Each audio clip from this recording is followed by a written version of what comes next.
What if the true seeker never goes somewhere new because the thing sought is already here? While the speaker in meditation, I am that I am, invites us to witness pure knowing beyond thoughts, this video is part of a larger conversation. From Advaita Vedanta's self-enquiry to Christian theology's I am who I am, to modern psychology's investigations of consciousness. Today we explore what I am that I am really points to, not as something mystical in the distance, but as the ever-present ground of all experience, what I call Adyashanti style, awakening awareness. To be as it is, from moment to moment, without any impulse to change it in any way.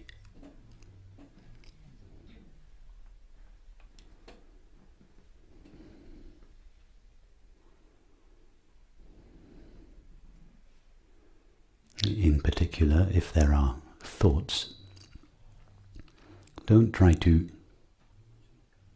silence or still your thoughts. Just allow your thoughts to go wherever they want.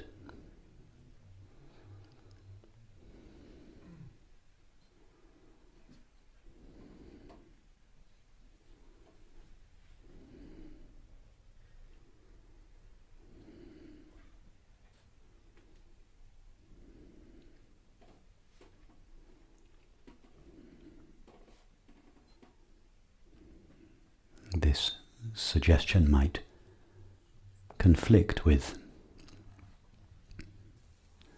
other forms of meditation that some of you have previously practiced, in which there is a controlling or directing of the mind. Nothing wrong with those forms of meditation, but just put those practices on one side. Simply allow your mind complete freedom.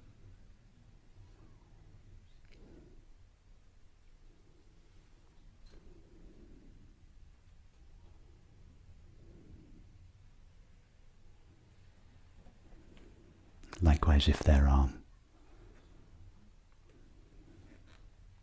unpleasant emotions or feelings, don't feel that they are wrong, that they should be changed into more positive feelings. Just let them be exactly as they are.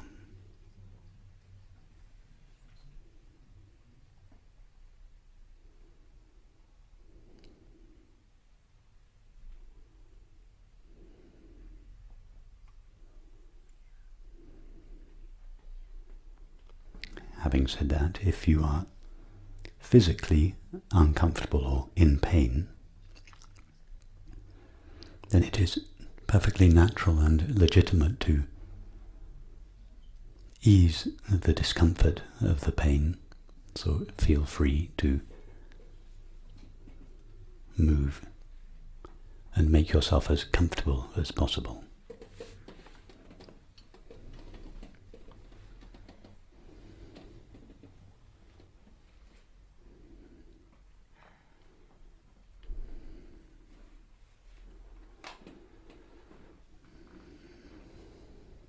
Be sure to include the full spectrum of experience, our so-called internal experience,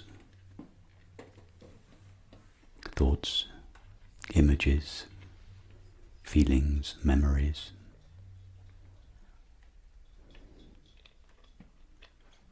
sensations of the body, and our so-called external experience, that is, perceptions of the world. The sound of my voice, the sight of this room if your eyes are open. Just allow experience to be exactly as it is. That's how experience is being already, so this should not require any effort.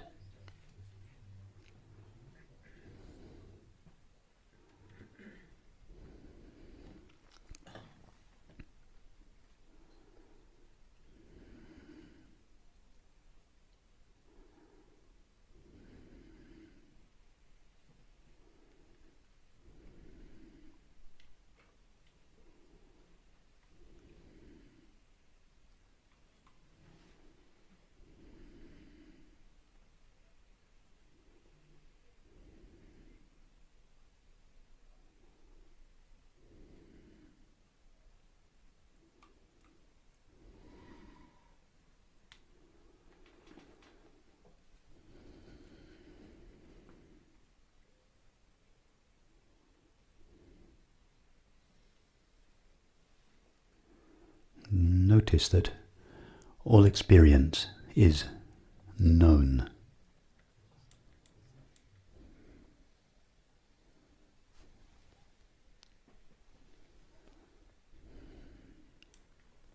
When I use the word knowing, I want to be clear about the way I use the word knowing. I don't mean knowing in a conceptual way. I mean knowing in the sense of simply experiencing. A newborn infant knows its experience without having any idea what it is experiencing. So I use the word knowing in the sense of being aware of.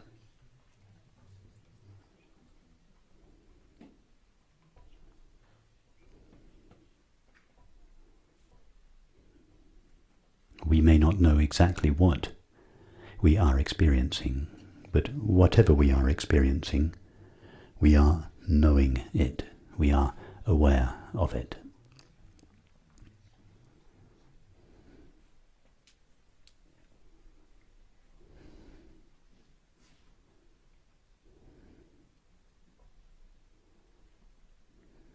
Just check this in your experience. Allow your attention to range freely over the entire spectrum of your experience, and see that whatever you encounter, you know it, you are aware of it.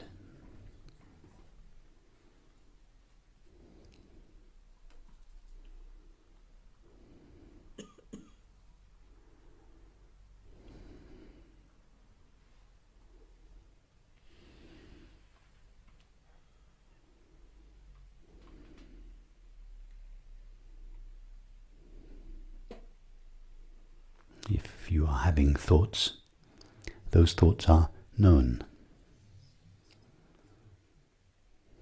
It makes no difference whether the thoughts are true or false, kind or unkind. In both cases, in all cases, the thoughts are known.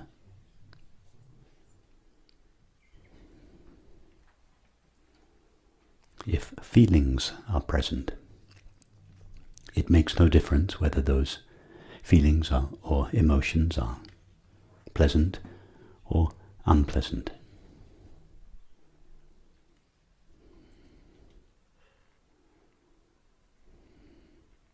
We may be newly in love, we may be deeply depressed.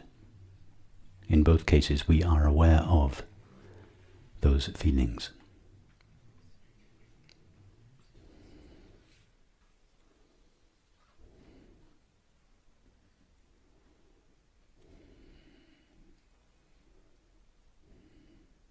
In this way, see that knowing or being aware accompanies all experience.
Ask yourself the question, Does any element of experience,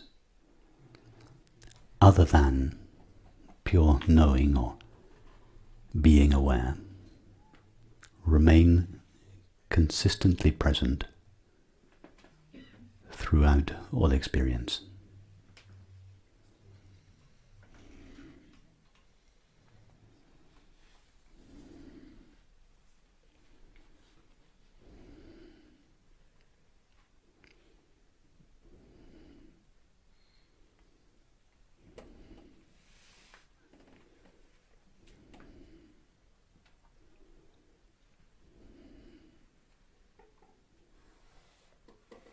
Have any of you ever had a thought, feeling, sensation or perception that was continuous, that didn't at some point come to an end?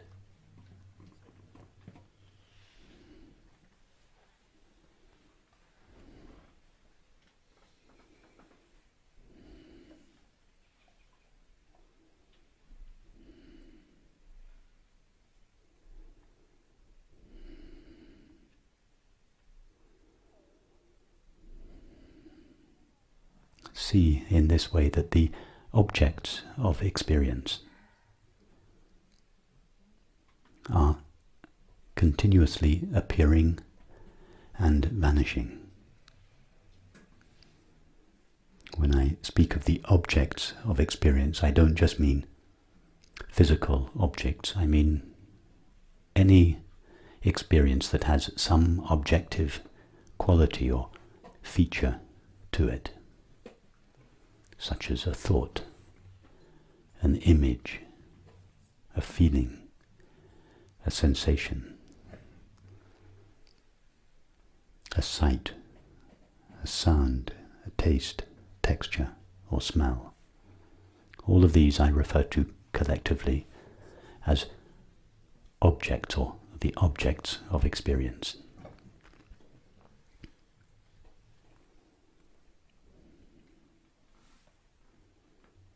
See that one element of experience alone remains continuously present. That is, knowing or being aware.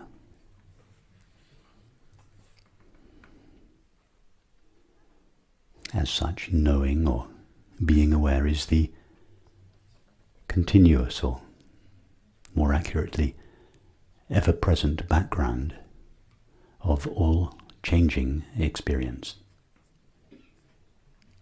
Just check that statement in your own experience.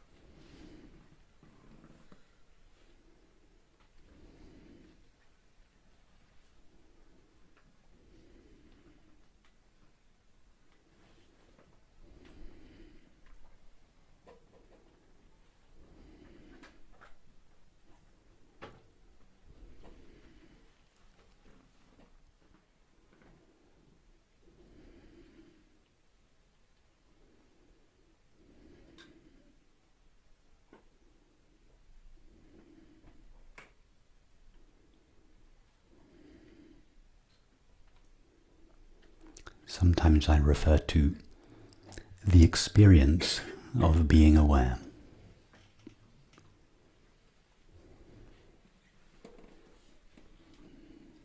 And by this I do not mean to imply that being aware is an experience amongst other experiences. It is not an experience in the sense that a thought, a sound, a sensation is an experience.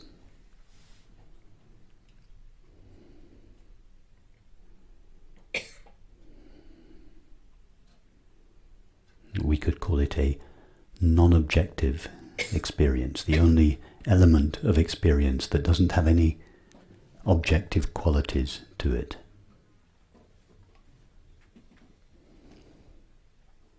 It is only due to the limitations of language that I refer to the experience of being aware.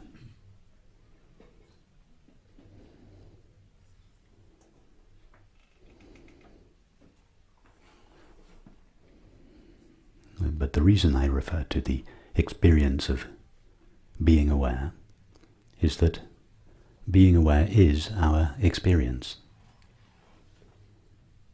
If I were to ask each of you now, are you aware?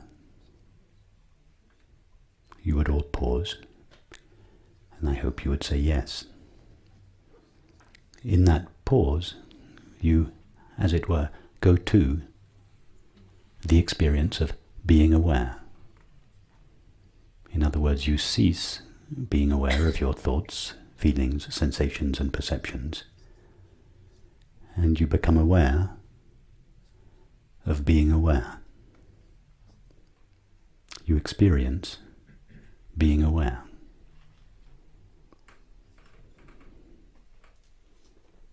In other words, the experience of being aware is not unknown, it is known. It is our experience that I am aware. And it is in this sense that I refer to the experience of being aware, even though being aware or pure knowing has no objective qualities.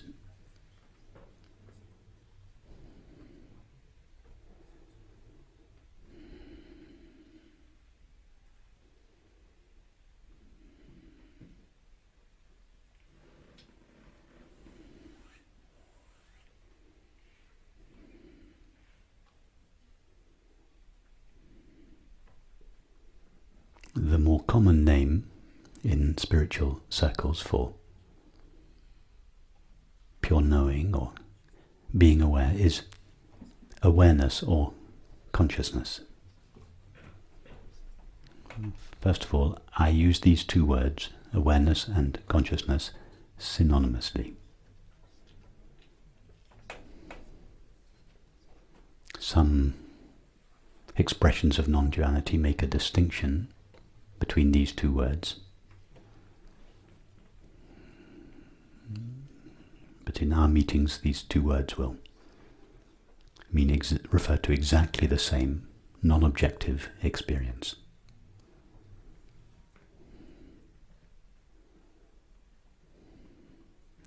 Referring to pure knowing or being aware as awareness or consciousness tends to reify or objectify the non-objective experience of being aware. Again, this is simply a limitation of language. All words are designed to describe the objective content of experience. We have no language for the non-objective experience of being aware. So we have to do the best we can.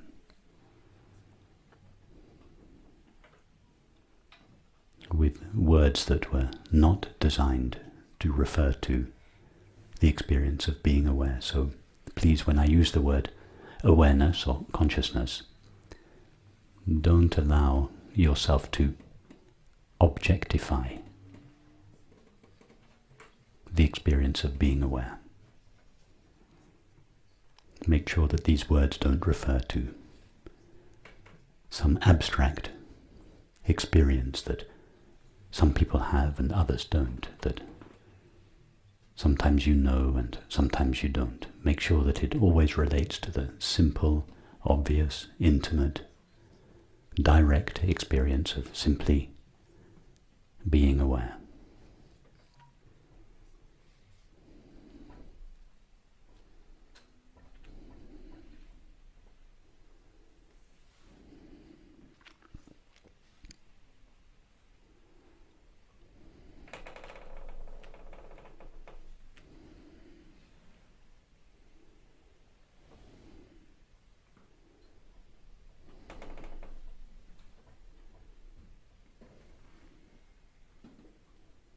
The other name for pure knowing or being aware in common parlance, that is in circles that outside the spiritual or non-dual community, is I.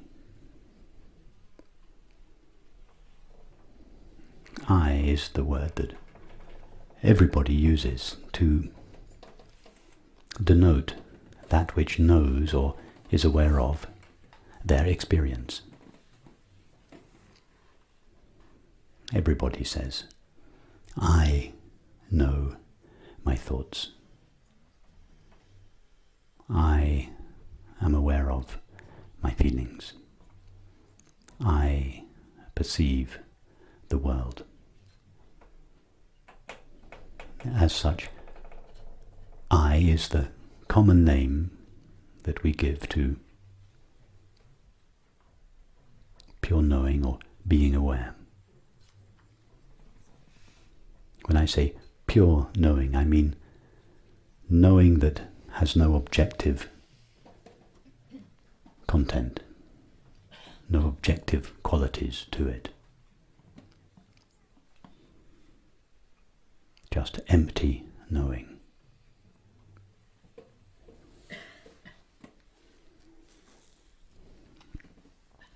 Whatever it is that knows our thoughts is itself inherently free or empty of all thoughts. Whatever it is that is aware of our feelings and sensations is itself prior to all feeling and sensation, empty of all feeling and sensation.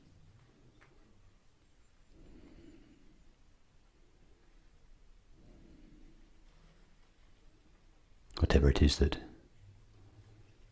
knows our sights, sounds, tastes, textures and smells is itself prior to, empty of, free of all seeing, hearing, tasting, touching and smelling. It is, as such, sometimes said to be empty.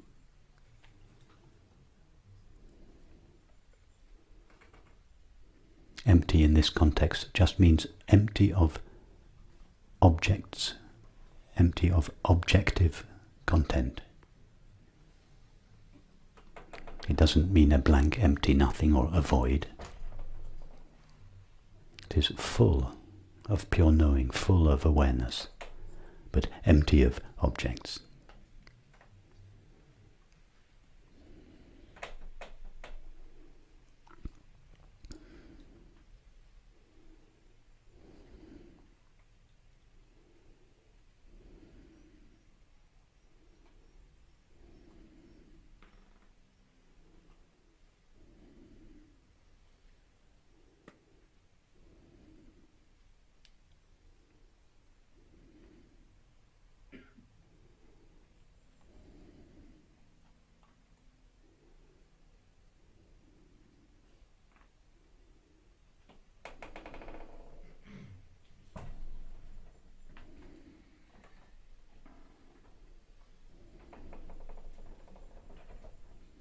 So this pure knowing or empty awareness is that we refer to as I, is our essential, irreducible self.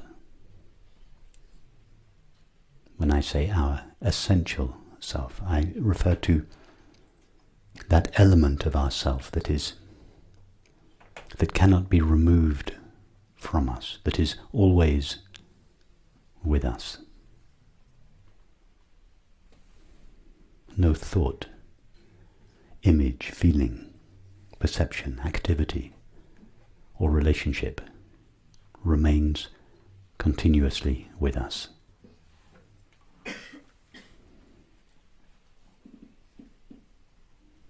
Only the experience of being aware remains continuously with us. In fact, it doesn't remain with us as if it were one thing and we were another.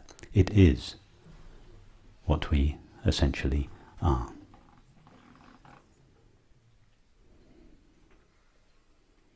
And when I say it is our irreducible self, I mean that we cannot go further back in our experience than being aware.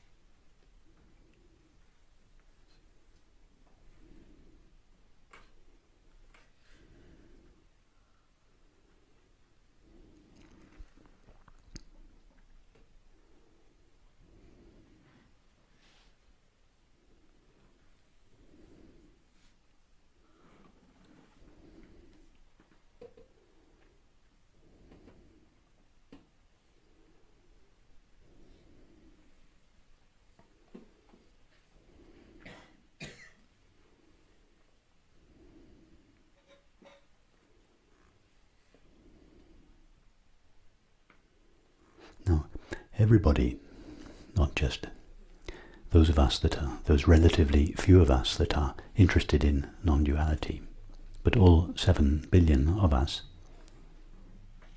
have the experience of being aware. In other words, we all experience ourselves.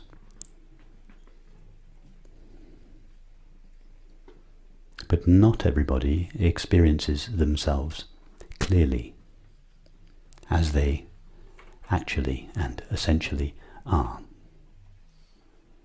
In almost all people's experience, what they essentially are, pure knowing or being aware or awareness itself, is mixed with, and therefore seemingly qualified by, what we are aware of. In other words, in most people's experience, their essential self of pure knowing or awareness itself is mixed with the qualities of our thoughts, images, feelings, sensations and perceptions. In other words, we experience ourselves as an amalgam of awareness plus thoughts, feelings, sensations and perceptions. And this amalgam of awareness and objects is what we call the separate self, or ego, or finite mind.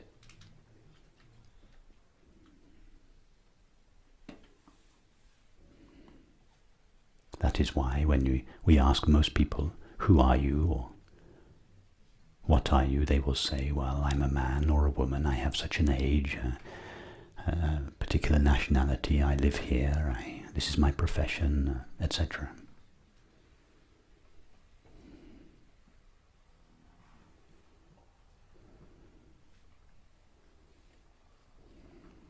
But our age, our profession, our nationality, even our gender, our marital status, our profession, our thoughts, none of these are essential to us.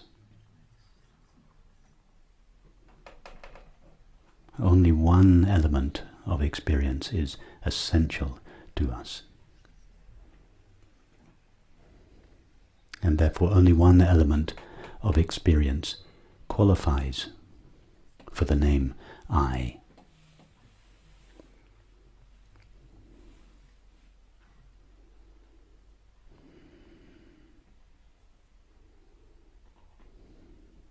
Each of us has been calling ourselves I all our lives. And that the I that we refer to is always the same I. Do you not feel that you are the same person, the same I, now, as you were at breakfast this morning, or during your journey yesterday?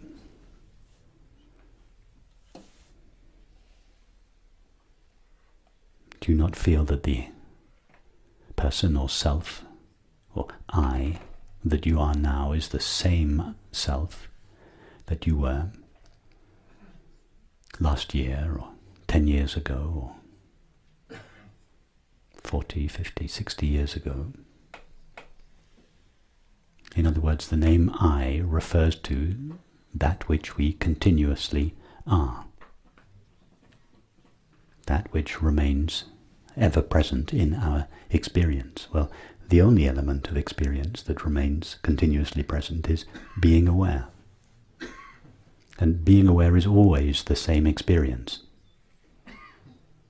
The experience of being aware now is exactly the same as the experience of being aware was when we were having breakfast, when we were travelling yesterday, last year, 10 years ago, when we were 5-year-old girls and boys.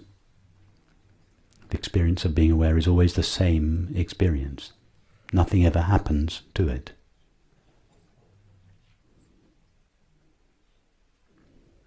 It has no age, it has no gender, it has no form, it has no shape, it has no size, it has no nationality.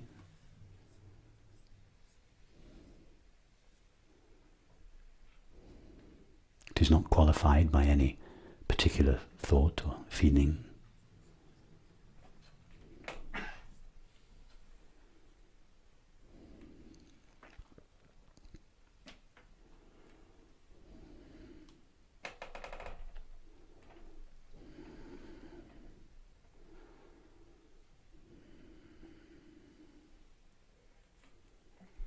So the first step we take in this approach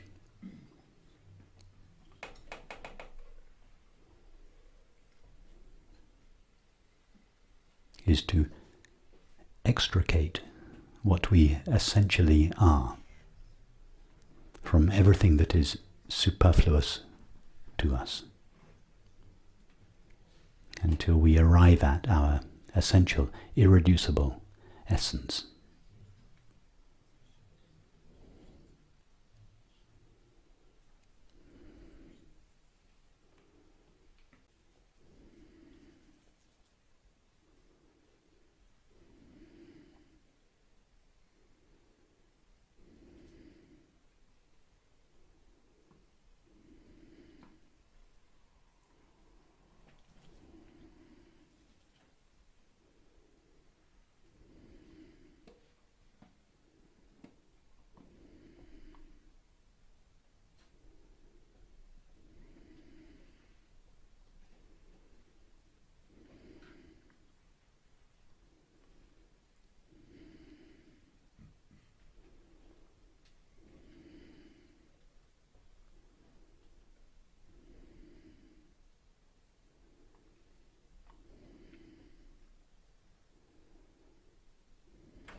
Most people are so exclusively fascinated by the content of their experience,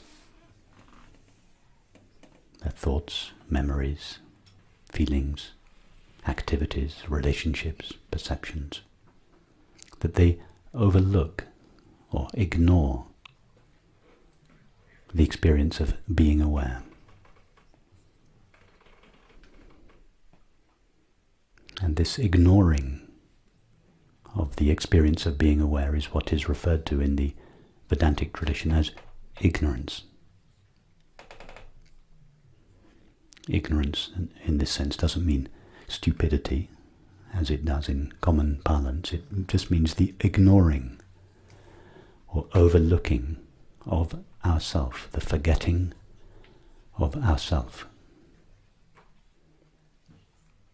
The ignoring of ourself in favor of objective experience.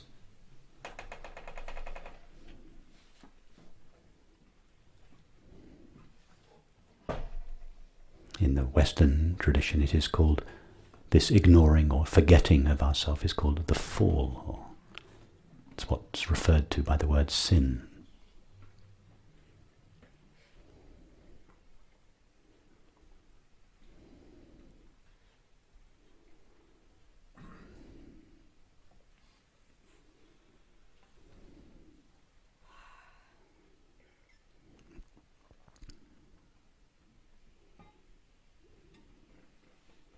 As a result of this ignoring or forgetting of ourself, our essential self seems to be missing. And it is for this reason that if we ask most people to describe their experience, they will simply describe a series of objects, thoughts, images, feelings, relationships, etc.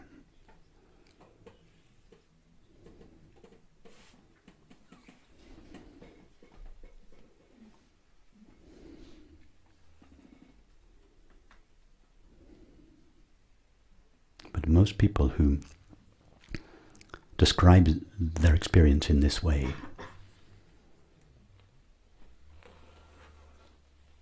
in other words, most people that have ignored or forgotten their essential self will also find that they are almost always in a state of lack, or agitation or unhappiness.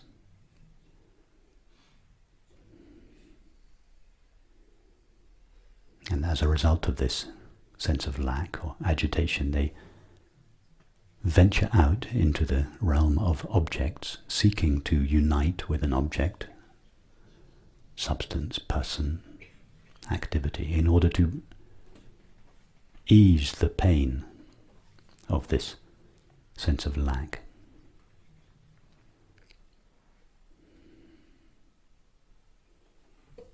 In other words, most people engage a great search in the realm of objects for peace and happiness. None of us would be here today if that search had not, to a greater or lesser extent, failed us.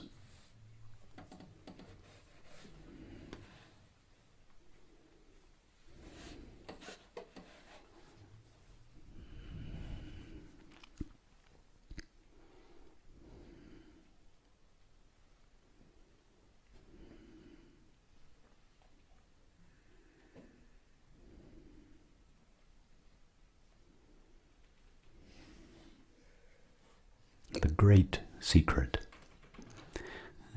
that is contained in all the religious and spiritual traditions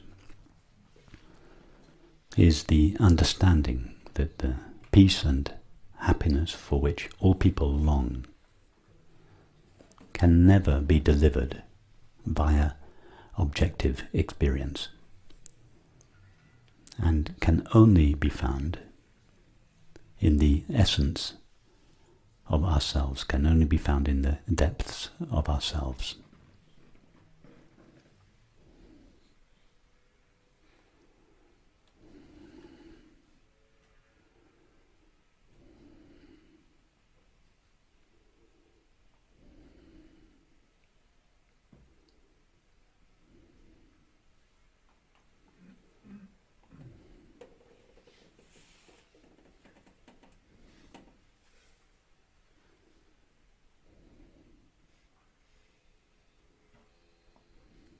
The great equation, which is the summary of the entire Vedantic tradition, Sat, Chit, Ananda, meaning Sat meaning being, Chit meaning awareness, Ananda meaning peace or happiness. This great equation simply means the knowing of our own being as it is the experience of peace and happiness. To know ourselves as we truly are is happiness itself.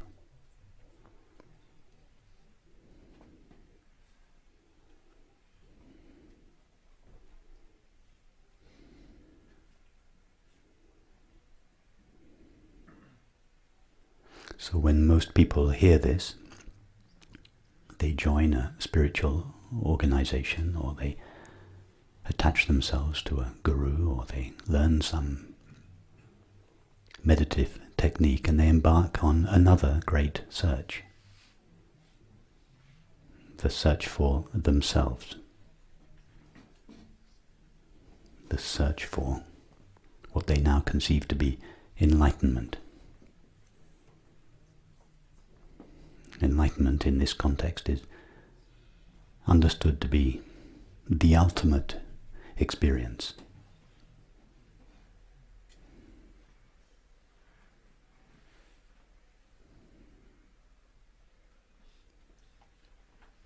And many people spend years searching for enlightenment, just as they previously spent years searching for happiness in objects.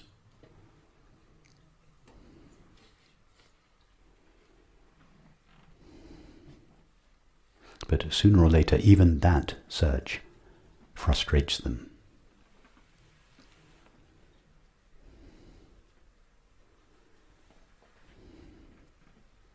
The reason why the search for enlightenment frustrates us is because we conceive of enlightenment as the ultimate experience.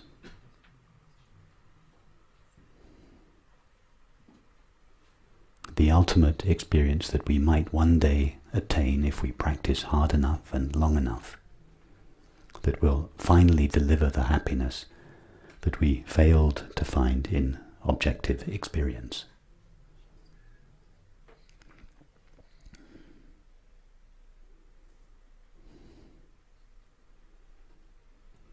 In fact, I suspect that most people who are here not only because the conventional search for happiness in objects has failed you, but also the less conventional search for enlightenment has also failed you.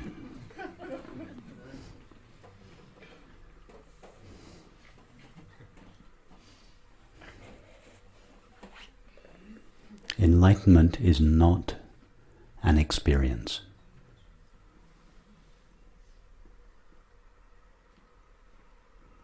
It is not the ultimate experience.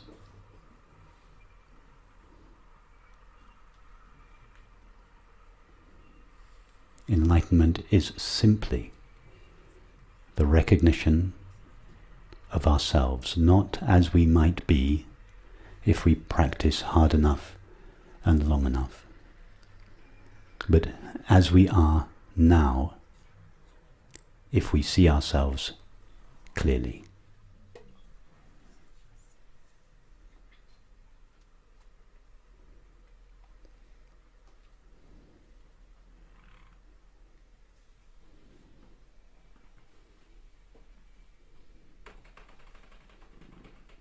Any experience that comes to us at a certain point in the future will, by definition, leave us. Has anyone here ever had an experience that appeared at some moment in their life and that didn't disappear at another moment?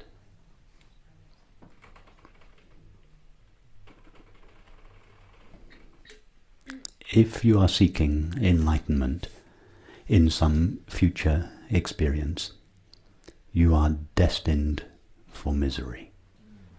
Make no mistake about that.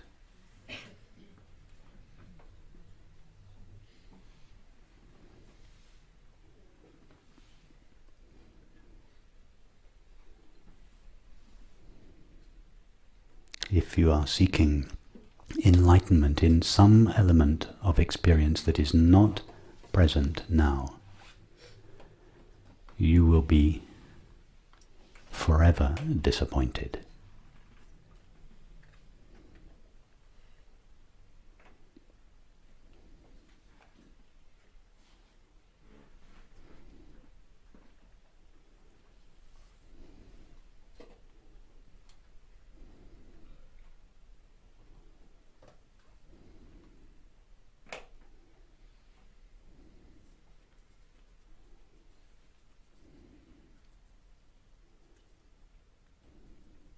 Enlightenment is one of the most misunderstood terms in the entire spiritual repertoire.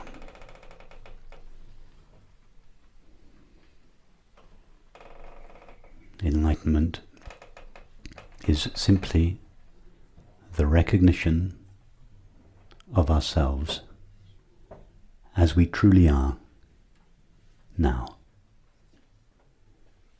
not how we might become. It has absolutely nothing to do with the quality or content of your thoughts and feelings.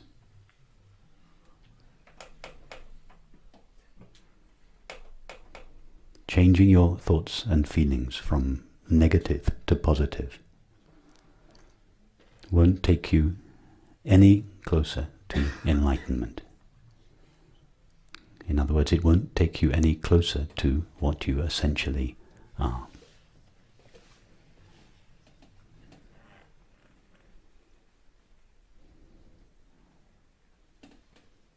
That is why we don't spend any time in this approach manipulating, controlling, or directing our thoughts and feelings. We go directly to what we essentially are. That's why it's called the direct path.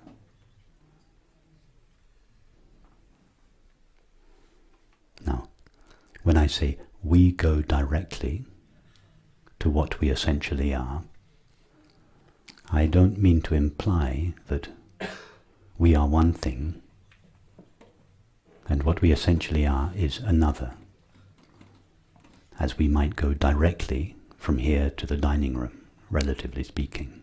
It's not like that.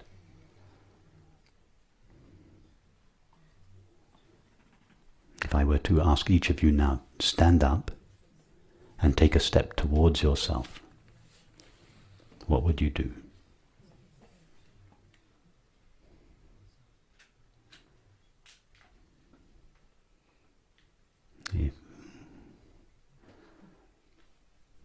We cannot take a step towards what we are because we are already standing at ourselves.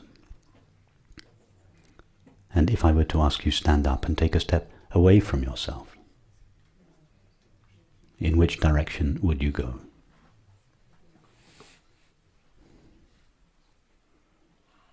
We cannot either go towards ourselves or away from ourselves, because we are ourselves wherever we are.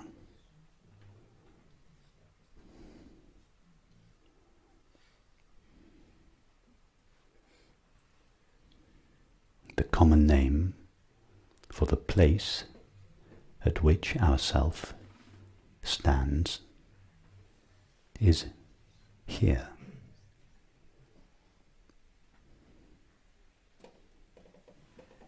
Have you noticed that it's always here?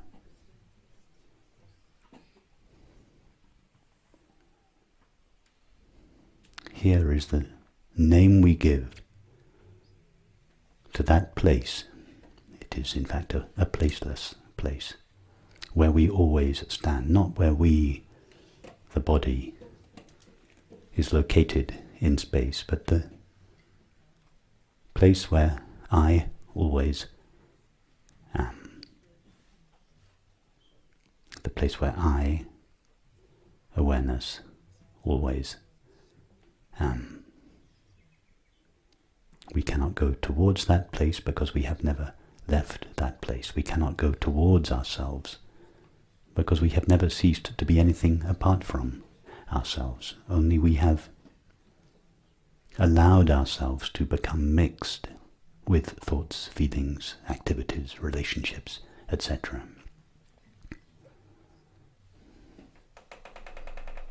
So when I say we return to ourselves, that is simply a manner of speaking.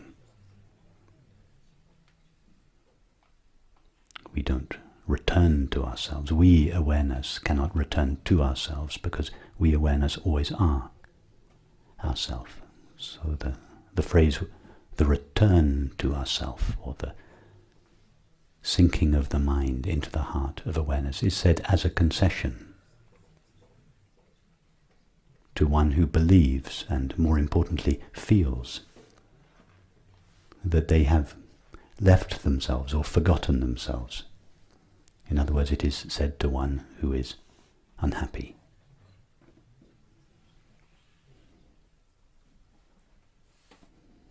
To such a one, it is legitimate to say, you are unhappy or agitated because you have forgotten yourself.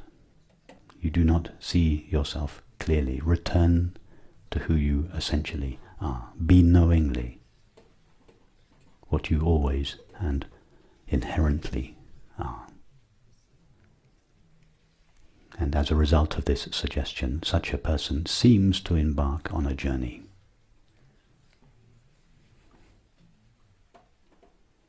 It is not really a journey. It is the uncovering, the revealing of what we essentially are. The word revealing or revelation, from the Latin revelare, simply means to lay bare. A revelation in this context is not a marvelous new experience that some people have and others don't. It is simply the laying bare of what we always and essentially are, but fail to notice due to our fascination with experience.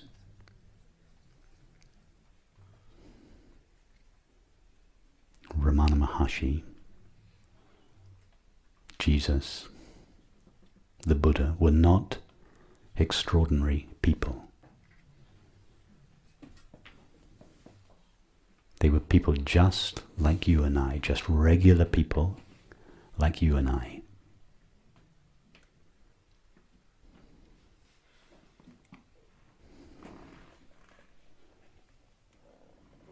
The only reason we think they are extraordinary is because none of us ever knew them. So we have abstracted them and projected all our desires for perfection onto these people who died centuries ago. If any of us had lived with Jesus or Ramana Maharshi or the Buddha, we would have been irritated by them, just as we are irritated by our friends and children and companions.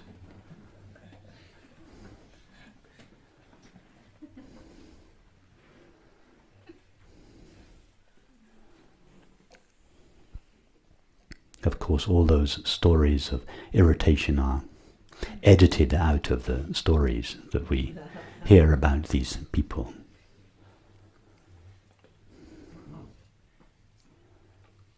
We project onto them an ideal of perfection.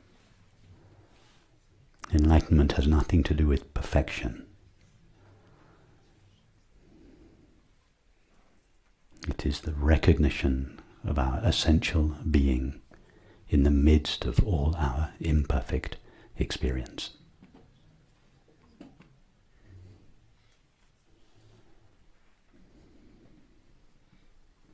And nobody has privileged access to their essential being. Ramana Maharshi, Christ, the Buddha, Vatsu, Balayani, none of these people had special access to their being. Some magical thread of connection that we don't have. The experience of being aware is identical in all people.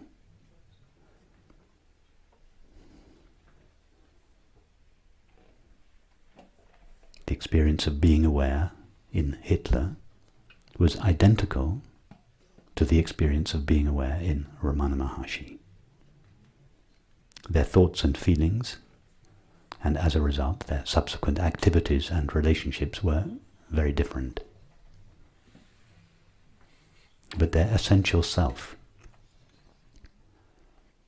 was the same.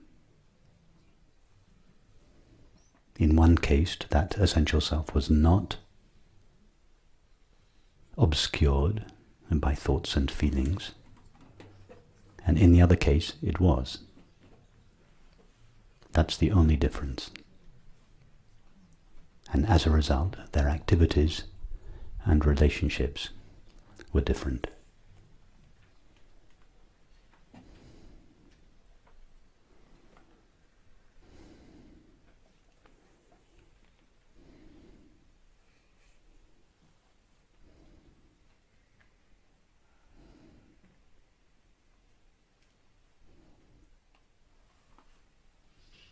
Nor is the recognition of our own being something that is extraordinary or difficult.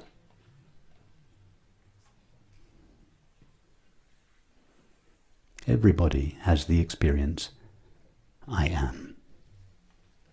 Is there anybody here now who is not having the simple experience, I am?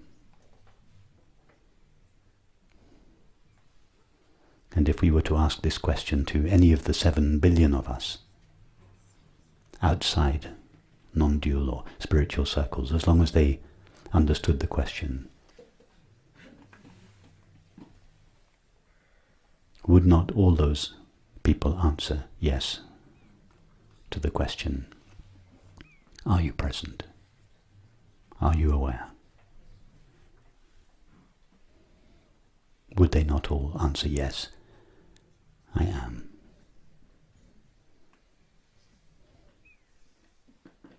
The simple words I am, before anything has been attached to that I am. The simple expression I am is the simplest expression of the knowing of our own being. Because in order to say I am, I must know I am. All that is required is to see what the statement I am refers to see what I essentially am before what I am is qualified by thoughts, feelings, activities, and relationships. That's it. That is what is referred to as enlightenment. Just to see clearly what I am.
Ramana Maharshi once said that the statement in the Old Testament, I am that I am, was the highest formulation of the truth in any spiritual tradition.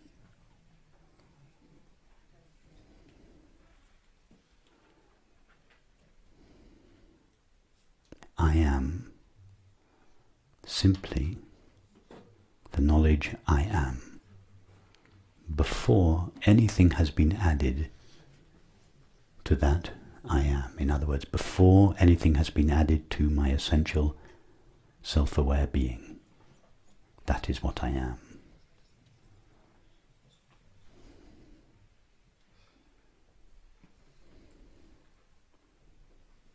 Ramana Maharshi abbreviated that phrase, and he just said, I,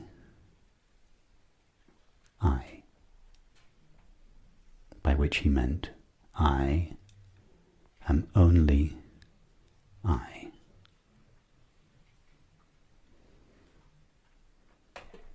I am only that which I am.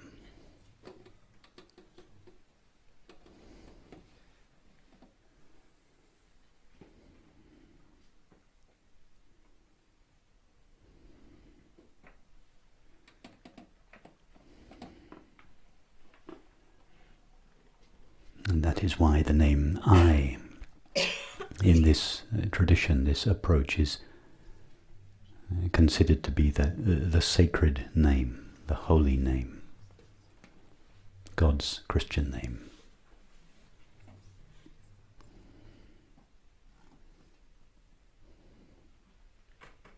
The highest mantra. And the most intimate prayer. Simply to sound the name I and allow it to take you to its referent.